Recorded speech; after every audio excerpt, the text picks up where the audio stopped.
Assalamualaikum warahmatullahi wabarakatuh. Alhamdulillahi wa kafa. Thumma assalatu wassalamu ala abdihi alladhi istafa wa ala ali baitihi as-sadati syurafa wa ashabi al-kirami nubala ahli as-sidqi wal wafa.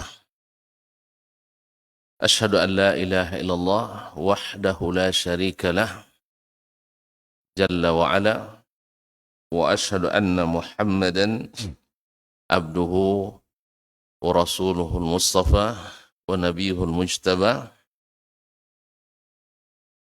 sallallahu alaihi wa ala alihi wa sahbihi wa man tabi'ahum bi ihsanin ila yaumil iqabi wal jazaa. Thumma ma ba'd, fa usi nafsi wa iyyakum ayyuhal muslimun wa ayyatuhal muslimat bitaqwallahi haqqat taqwa wa muraqabatihi fis sirri wan najwa. Fa inna ajsadana 'ala an-nari la taqwa fastamsiku minal islami bil urwatil wuthqa wa tazawwadu fa inna khairaz zadi taqwa. Ya ayyuhalladzina amanu taqullaha haqqa tuqatih wa la tamutunna illa wa antum muslimun. Alhamdulillah, bersyukur kita kepadanya. Pagi ini Allah kembali mengizinkan kita untuk menikmati hidup ini. Dan diizinkan pula kita untuk datang dengan penuh keikhlasan ke tempat yang memuliakan kita ini. Menjadi tamu Allah, dan siapa yang menjadi tamu Allah pasti dimuliakannya. Karena Allah menyukai orang-orang yang memuliakan tamu. Dan Allah sangat menyukai orang-orang yang bertamu kepadanya. Oleh itu kita bersyukur sekali lagi atas nikmat ini. Mudah-mudahan Allah tambah hingga semakin nikmat kita rasakan sampai akhir hayat kita nanti. Amin. Mudah-mudahan sepanjang majelis ini, khususnya di awal dan permulaan, kita tak lupa bersalawat dan salam kepada baginda Nabi alaihi salatu wassalam. Karena dia adalah barakatul majlis, keberkahan majlis yang paling banyak disebut padanya Nabi dan paling banyak pula salawat dan salam kepadanya. Mudah-mudahan kita berbahagia di akhirat mendapatkan syafaat. As'adukum syafa'atan yawmal qiyamati aktsarukum alayya salatan. Atau kama qala sallallahu alaihi wasallam, orang yang paling berbahagia mendapatkan syafaatku pada hari kiamat yang paling banyak kepadaku berselawat. Ma'asyal kiram, masih berkaitan dengan masalah at-ta'awudz minas sihri wal aini wal hasad. Memohon perlindungan kepada Allah Subhanahu wa taala dari sihir, dari ain dan dari hasad. Kemarin Syekh menukil dari Imam Ibnul Qayyim rahimahullah ada 10 sebab yang bila diamalkan membuat kita insya Allah selamat dari hasad orang lain. Baik secara fisik khususnya dan khususnya dari sisi psikis kita. Pertama, kemarin seperti disebutkan Allah, selalu minta perlindungan kepada Allah dari kejahatan makhluk, dari kejahatan orang hasad, dan membentengi diri serta kembali kepada Allah daripadanya. Yang kedua, selalu menegakkan perintah Allah, menjauhi larangannya, atau dengan istilah bertakwa kepada Allah Subhanahu wa ta'ala. Siapa yang bertakwa, maka makar orang yang bikin makar kembali kepadanya. Tidak kembali kepada orang, dan tidak akan mendatangkan mudarat bagi orang yang selalu bertakwa kepada Allah, melaksanakan perintahnya, dan jauh dari larangannya. Yang ketiga adalah sabar menghadapi musuhnya, khususnya orang yang hasad, dan tidak melakukan perlawanan atau pembalasan. Tidak melakukan perlawanan kepada orang-orang yang hasad tersebut, dan tidak pula mengadukannya, dengan arti kata membiarkannya. Memang gua pikirin, gitu ya. Jangan dipikirkan, nanti naik asam urat. Gitu. Biarin aja dia. Itu sudah sangat membantu kita, jangan dilawan. Sabar, karena sabar itu tiada batasnya. Ada orang bilang sabar itu ada batasnya. Yang benar, sabar itu tidak ada batasnya. Ya, sabar itu tanpa batas. Karena pahalanya juga tanpa batas. Nah, antum kok sabar terus? Alhamdulillah sabarnya tiada batas. Dan orang yang sabar pasti lebih lapang. Pasti lebih nyaman dan tenang dibanding orang yang tidak sabar. Dan sabar kepada musuh membuat kita mudah untuk menundukkan musuh. Tapi kalau tidak sabar, kita yang kadang-kadang yang ditundukkan dan dikalahkan. Sampai di sini kemarin. Dan yang keempat, kata Syekh rahimahullah, hafizahullah, menukil dari Ibnu Qayyim rahimahullah, as-sabab rabi' at-tawakkulu 'ala Allah. Selalu bertawakal kepada Allah Subhanahu wa taala. Dan tawakal hakikatnya adalah seseorang menghabiskan hematnya untuk mengambil jalan-jalan keselamatan dan keberhasilan. Ingin selamat, maka dia amalkan segala hal yang membuat dia selamat. Seperti yang tadi. Dia selalu membaca doa ta'awudz. Kemudian selalu untuk melakukan ketakwaan.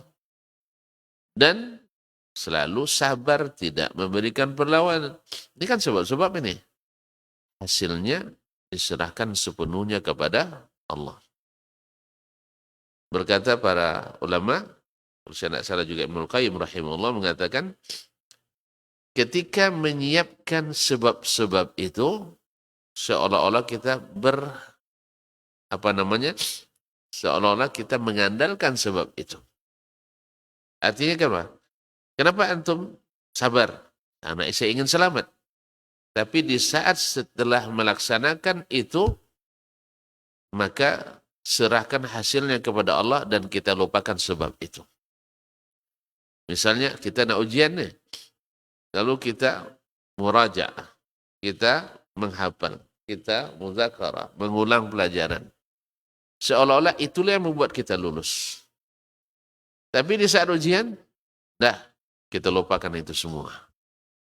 Kita sekarang menyerahkan pada Allah Subhanahu wa taala. Makanya ketika ujian kita tak ada risau. Karena kita sebelumnya sudah melakukan sebab-sebab yang disyariatkan. Kita sudah bersungguh-sungguh. Ikut tes. Seperti itu juga. Segala kemampuan yang kita miliki, kita gunakan. Syarat-syarat sudah terlengkapi. Seolah-olah itu yang kita andalkan. Tapi di waktu menjalaninya, kita serahkan pada Allah Subhanahu wa ta'ala. Sehingga orang-orang yang seperti ini, dia tidak akan melakukan tindakan yang dilarang. Pertama, pasti terjaga. Sebab orang tawakal tidak mungkin mengandalkan yang lain. Ya seperti yang mungkin Tonton pernah dengar cerita, dan banyak cerita yang seperti ini. Ada orang masuk satu lembaga, ya, kemudian Atau cerita orang Al-Azhar seperti ceritakan Dr. Abdullah Tayyar dan kitabnya.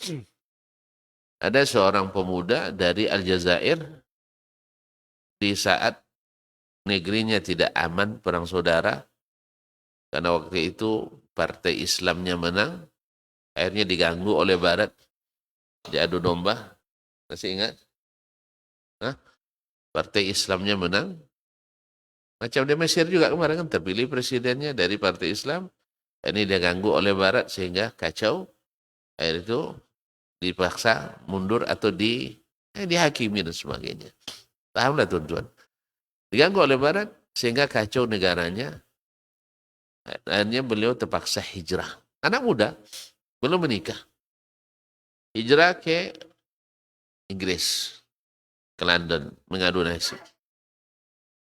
Sampai di sana melamar bekerja di sebuah hotel berbintang 5. Karena dia tamat Fakultas Pariwisata. Tentu kerjanya dia mana tuh? Di hotel ya. Masya Allah. Di tengah kota besar, di negeri yang subhanallah serba bebas, tapi dia ketika diuji, dites, alhamdulillah dengan hasil yang gemilang, lulus. Tinggal satu wawancara dengan manajer personel ya namanya ya. Hah?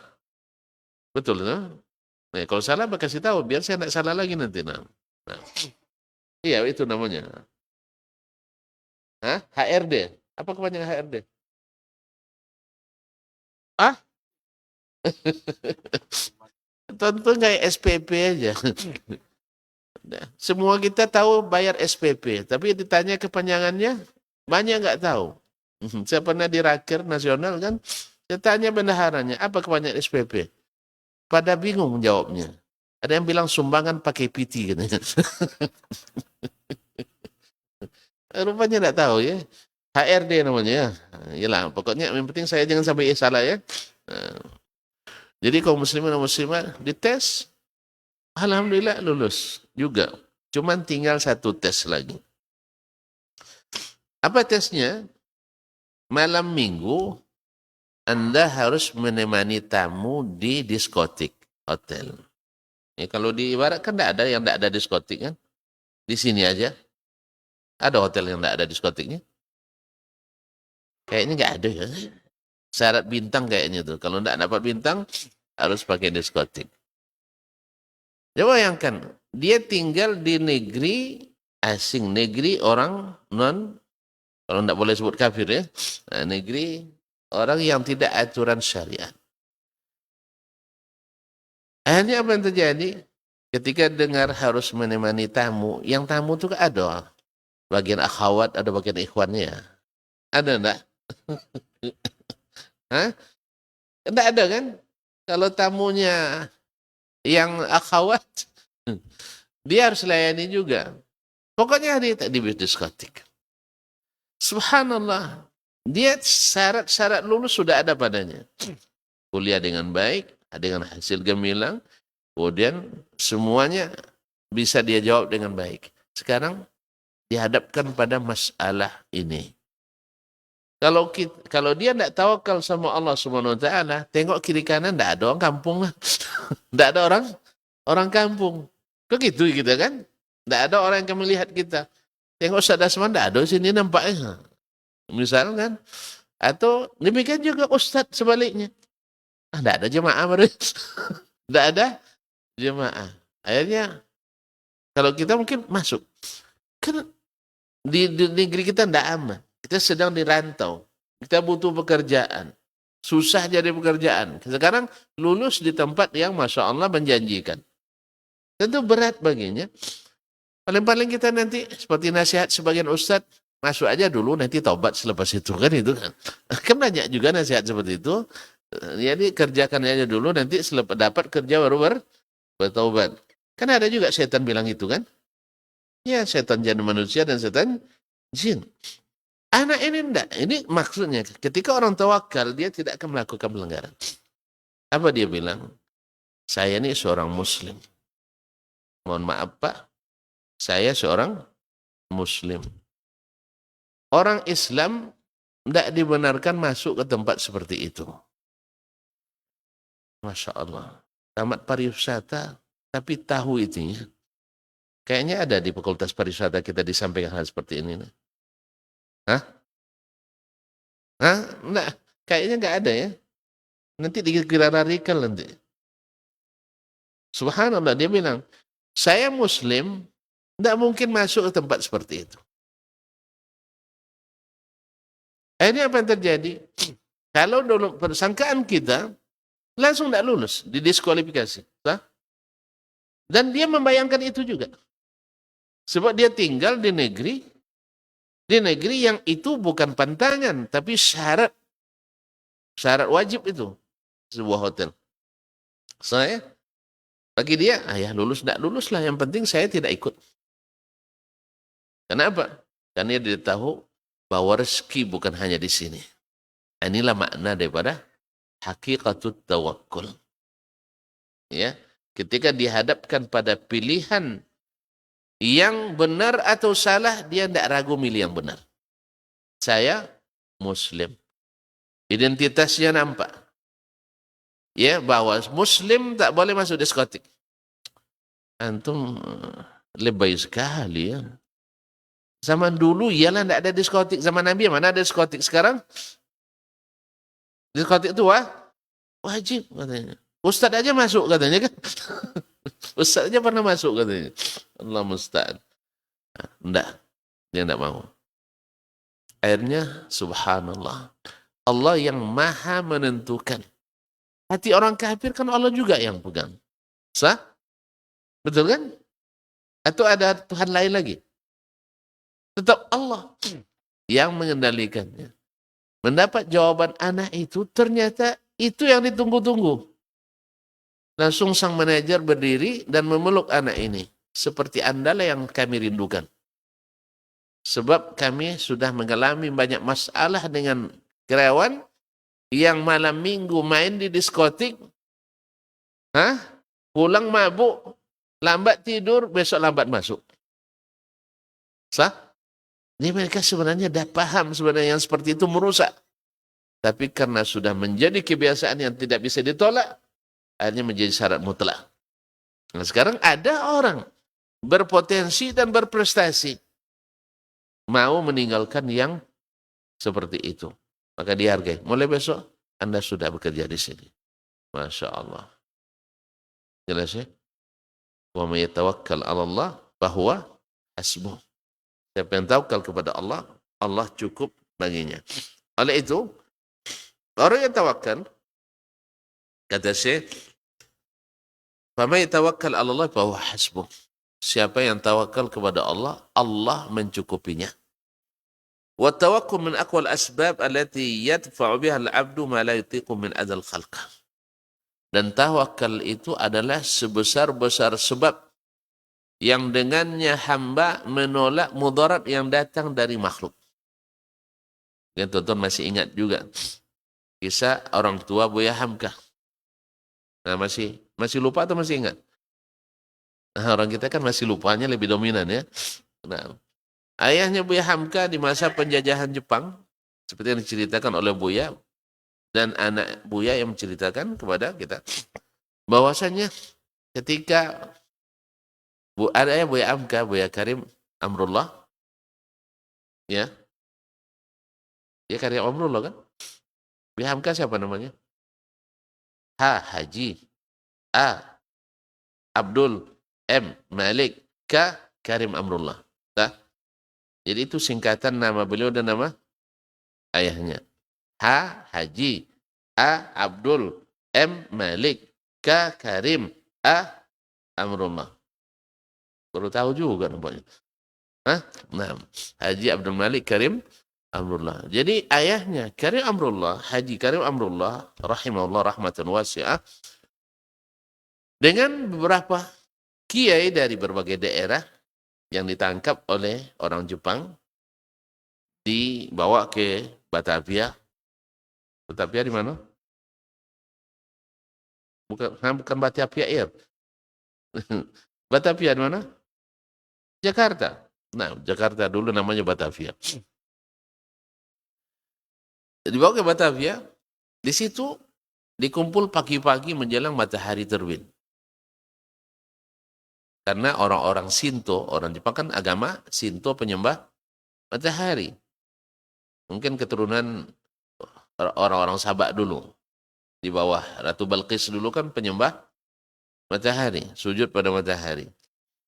Jadi mereka memaksa para ulama dan kiai kita untuk sujud ke matahari di waktu terbitnya. Awalnya sholat dilarang Nabi ketika terbit matahari. Karena terbitnya di antara dua tanduk syaitan. Makanya sujud dilarang pada waktu itu. Nah sekarang disuruh kita, dipaksa. Dibawa kalau disuruh biasa anjuran sifatnya enggak, ini dibawa todongan senjata laras panjang. Artinya kalau enggak mau atau melawan tinggal didor. Subhanallah. Ayah Buya semuanya mengambil rukhsah dan sah, dan itu sah secara syar'i dalam keadaan darurat, nyawa terancam, kehidupan terancam, agama terancam, darurat. Wad daruratu tabihul mahdzurat. Darurat itu membolehkan melakukan yang dilarang asal iman masih ada dalam hati. Semuanya ambil rukhsah. Semuanya mengambil rukhsah.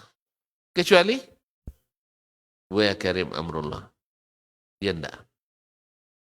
Saya serahkan kepada Allah SWT. Dalam keadaan genting seperti apapun, saya tidak akan melakukan yang dilarang. Ini kan puncak. Puncak tawakal. Siapa yang tidak tahan, ambil rukhsah. Tapi siapa yang mau bertahan, silakan. Jelas ya? Ambil rukhsah. Dia tidak. Akhirnya, karena dia bersikap seperti itu, Allah yang maha memiliki hati. Akhirnya dimaafkan, dan karenanya dimaafkan pula yang lain. Coba bayangkan. Rupanya Allah jadikan orang-orang itu menghargai orang-orang yang berjiwa kesatria dan berjiwa jihad seperti itu. Siapa yang buat? Allah SWT. Akhirnya mereka dilepas. Setelah zaman merdeka, Buya Hamka nanya sama ayahnya, apa yang membuat ayah itu berani waktu itu? Padahal di bawah tekanan senjata, atau di bawah apa namanya, ditodong dengan senjata laras panjang. Coba lihat kaum muslimin dan muslimat dirahmati Allah SWT.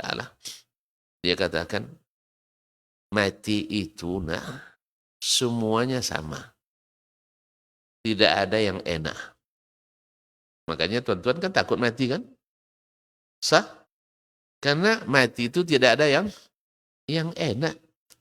Ada yang sudah coba? Hah? Ada yang sudah coba? Mau coba-coba? Nah, jadi mati itu tidak ada yang senang. Nak mati seperti apapun, semuanya sakit. Nabi katakan, inna lil mauti la sakarat. Mati itu membuat kita sakarat. Apa makna sakarat? Mabuk dibuatnya, seperti orang tak sadar. Saking sakitnya. Mati itu sakit. Oleh sebab itu, ayah memilih mati dalam keadaan kepala tegak. Dalam keadaan bertauhid. Dalam keadaan beriman. Tidak mengambil, tidak melanggar yang dilarang Allah SWT. Jadi, orang yang tawakal itu memang siap dengan segala keadaan yang Allah pilih untuknya. Kalau ternyata Allah pilih untuknya mati, dia siap mati.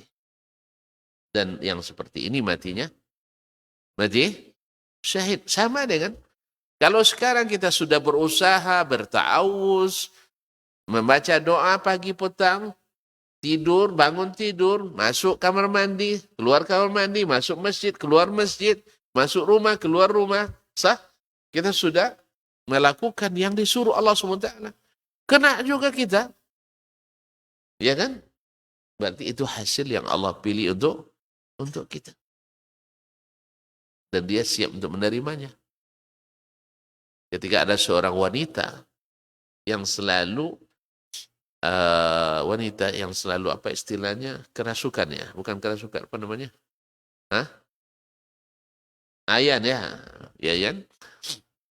Dan kalau dia apa kambuh, kadang-kadang auratnya tersingkap. Akhirnya karena itu dia malu. Akhirnya minta didoakan Nabi SAW untuk sembuh. Lalu kata Nabi SAW, kamu pilih antara saya doakan atau kamu tetap dalam keadaan seperti itu, tapi kamu masuk surga. Masya Allah. Ya ternyata orang yang ihtisab, yang sabar menerima keadaan lillahi ta'ala, surga. Akhirnya dia pilih yang mana? Pilih sembuh atau pilih masuk surga? Dia pilih masuk surga. Biarlah. Tidak sembuh tapi masuk surga. Cuma dengan syarat ya Rasulullah. Tolong doakan jangan ketika saya kambuh, aurat saya jangan sampai tersingkap. Maka didoakan oleh Nabi SAW. Akhirnya memang setiap kambuh, Allah jaga auratnya tidak sampai tersingkap.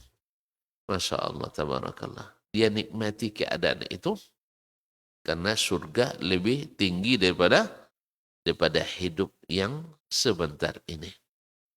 Ini tawakal. Dia serahkan hasil sama Allah Subhanahu wa ta'ala. Oleh sebab itu, tawakallah yang membuat kita menjadi kuat menghadapi kezaliman, menghadapi permusuhan orang. Wa man kana Allah kafiyu fala mat'a fihi lil adu. Kalau siapa yang memang Allah sudah menjadi pelindungnya, musuh takkan bisa untuk menguasainya. Tidak bisa menguasainya. Orang hasad, sehasad apapun dia, kan orang hasad itu ingin kita, kalau kaya ingin kita miskin. Kalau kita tinggi ingin kita jatuh.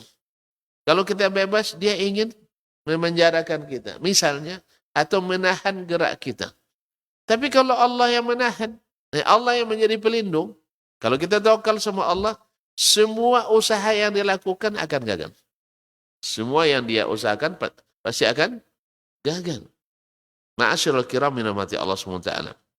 Pelajaran ini dapat dari Nabi SAW. Berapa hasadnya orang-orang itu kepadanya. Tetapi semua makar yang mereka lakukan kembali kepada mereka sendiri. Walaupun Nabi harus mengalami berbagai kesusahan. Pada Allah kan gampang baginya, mudah baginya untuk menyelamatkan Nabi tanpa ada sedikit pun perjuangan. Sah? Misalnya hijrah nih. Hijrah ke Madinah. Kan bagi Allah senang sekali. Sah? Kun.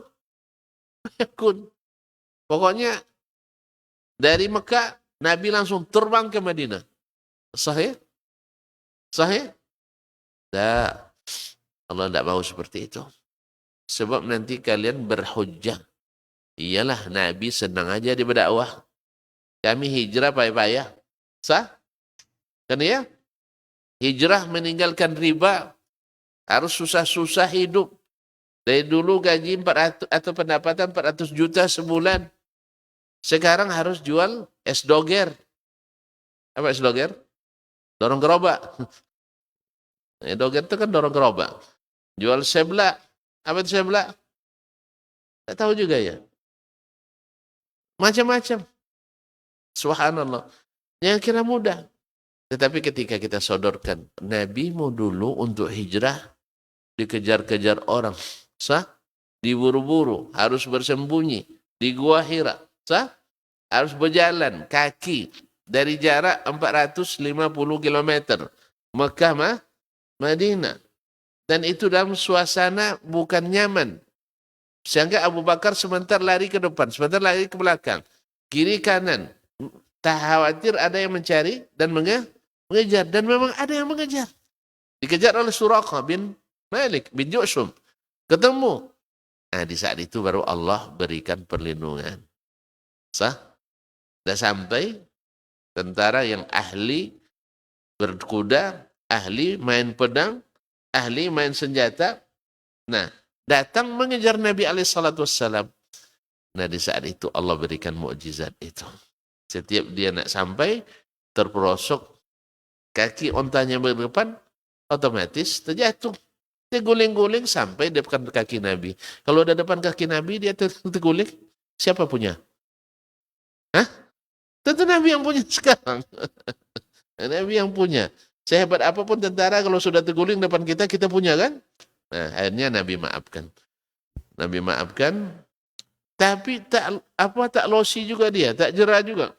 Akhirnya balik lagi kejar. Sampai 3 kali. Sudah 3 kali paham dia, ini tidak mungkin. Tidak mungkin. Akhirnya dia berjanji, saya akan sembunyikan kalian. Ya, kalian berjalan sekarang aman. Setiap ada yang datang melalui jalan ini, saya akan suruh dia kembali. Saya sudah sudah cari sini nggak ada orangnya. Akhirnya dengan demikian aman pula Nabi alaihissalatu wassalam sampai ke Madinah. Tapi harus melalui usaha dulu. Usahanya sudah maksimal, lihat. Nah, disitulah tawakal itu datang. Makanya Nabi alaihissalatu wassalam mengatakan ke Abu Bakar, la tahzan